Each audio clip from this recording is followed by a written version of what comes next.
आज हम सुनेंगे शनि प्रदोष व्रत कथा। हे देवेंद्र, ये वृत्तासुर दैत्य पूर्व जन्म में चित्ररथ नामक परम तपस्वी राजा था।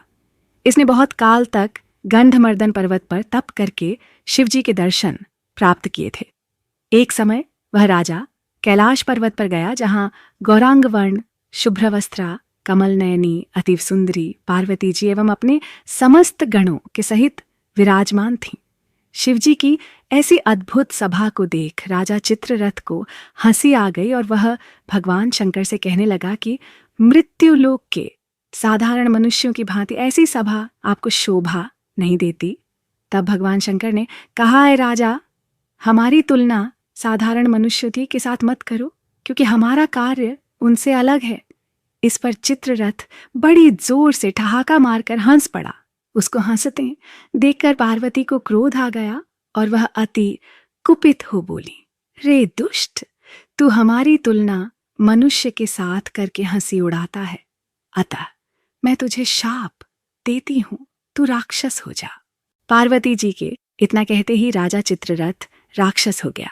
वही राक्षस वृत्तासुर है, परंतु इस योनि में भी वह नित्य शिव स्तुति करता है और ब्रह्मचर्य का पालन करता है। इसी कारण यह अजेय है।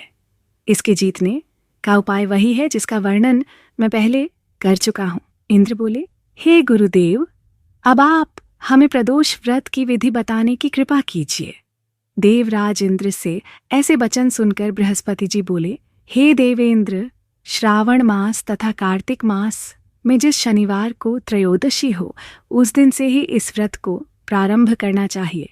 यह व्रत मनुष्यों के समस्त मनोरथों को पूर्ण करने वाला है। हे देवेंद्र, चांदी का एक झूल सहित बैल बनवाकर उसकी पीठ पर शिवजी का 5 मुख तथा 10 शबाहु युक्त पार्वती सहित मूर्ति बनवाकर प्रतिष्ठित करे। ताम्र कलश में 5 पल्लव, 5 रत्न, 5 फल डालकर चांदी के ढक्कन से ढांक पुष्पांजलि अर्पित कर आसन दे और इस प्रकार विनय करे कि हे भगवान शंकर, माता पार्वती, यह पत्र, पुष्प, अर्घ्य, धूप, दीप, नैवेद्य आदि जो मैंने अर्पित किया है, स्वीकार कीजिए। तत्पश्चात आचमन कर मूर्ति को पंचामृत से स्नान करावे और निवेदन करे कि हे महादेव, आपके स्नान हेतु गंगा, जमुना आदि पवित्र सरिताओं का जल समर्पित है। हे प्रभु, आप स्नान कीजिए। तदुपरांत वस्त्र, फल आदि अर्पित कर आग्रह करे, हे देवाधिदेव, ये वस्त्र धारण कर मेरी तुच्छ सेवा स्वीकार कीजिए। हे प्रभु, मेरे सकल दुहक दूर करके शरणागत जान मेरे हृदय में ज्ञान का प्रकाश कीजिए। हे प्रभु, आपकी एकमात्र भक्तों के रक्षक हैं। हे गिरजापति, अनाथों के नाथ, आप मेरे दुहक को दूर करने की कृपा करें। मैंने जो आपको फल अर्पण किए हैं, जिसका अभिप्राय है कि आप मुझे संतान फल प्रदान करें। मैंने जो स्वर्ण का दीप प्रज्वलित किया है, उसका एकमात्र अभिप्राय है कि आप धन धान्य की वृद्धि कर मुझे यशस्वी बनाइए और अंतकाल में आवागमन के बंधन से मुक्ति प्रदान कीजिए। इस प्रकार विनय कर साष्टांग प्रणाम कर तथा शेष रात्रि कीर्तन जाप करता हुआ व्यतीत करे। उषा काल में स्नान करके पवित्र वस्त्र धारण कर हवन करे और ओम नमो त्रयंबकाय त्रक शंकराय स्वाहा इस मंत्र द्वारा खीर की 108 आहुति देवे। इसके बाद कुछ ब्राह्मणों को सामर्थ्य के अनुसार दक्षिणा तथा एक दूध देने वाली गौ का दान कर संतुष्ट करे और विनयपूर्वक निवेदन करे कि ब्राह्मण देवता, आप मुझे आशीर्वाद दीजिए कि मैंने जिस निमित्त यह व्रत किया है, सो मेरा मनोरथ पूर्ण होवे। तदनंतर अपने परिवार के साथ भोजन करे।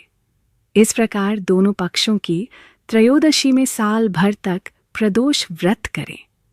इस प्रकार व्रत करने से देवाधिदेव भगवान शंकर और माता पार्वती परम प्रसन्न होते हैं और व्रती पुरुष या स्त्री को धन, संतान, आयु, यश और मोक्ष प्रदान करते हैं।